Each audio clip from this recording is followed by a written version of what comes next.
Imagine a world where you can leave your physical wallet behind and still prove your identity with ease.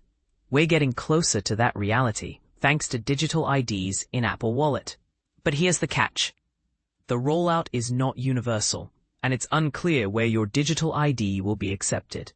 As of now, only a handful of states support digital IDs in Apple Wallet, leaving many of us wondering if we can ditch our physical wallets for good.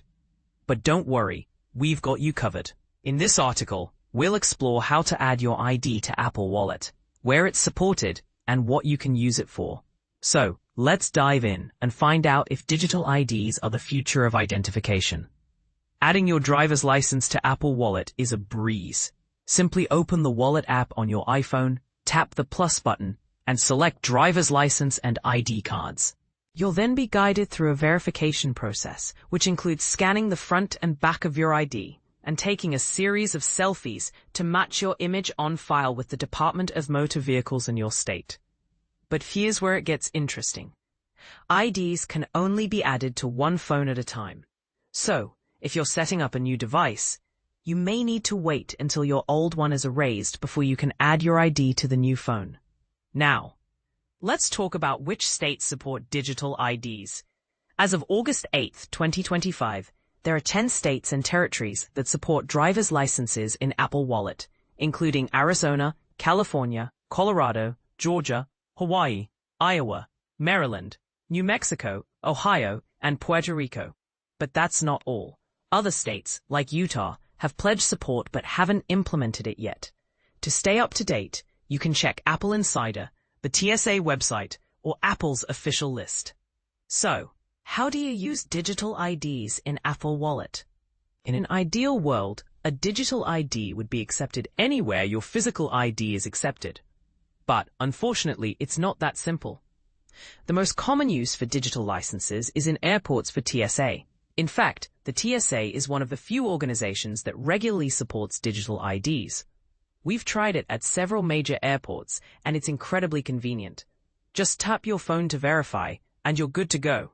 But if you fly to a state that doesn't support digital IDs, you'll still need your physical ID for the return trip. Outside of airports, the use of digital IDs is limited.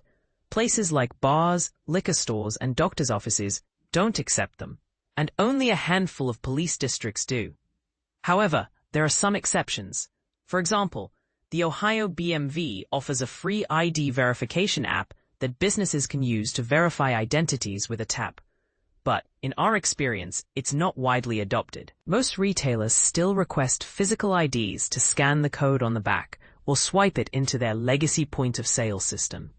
That makes it difficult to leave your physical license behind. But digital IDs aren't just limited to the physical world. Your ID can also be used in apps that support Apple Wallet ID. These apps can verify things like your age or identity. And Apple says that Clear, MyChart, Uber Eats, and others will be adding support soon. And this is the part most people miss. Digital IDs are all about privacy. When you give someone your physical ID, they have access to all the information on it. But with a digital ID, you only share what you need to. When your ID is requested, a card appears with the information that needs to be shared, and you explicitly get to see what's being asked for before you approve the request. The data is then encrypted, transmitted, and never stored. So, will digital IDs replace physical wallets? Maybe one day. But for now, it's a step in the right direction. As more states and users adopt digital IDs, we can expect to see more widespread support.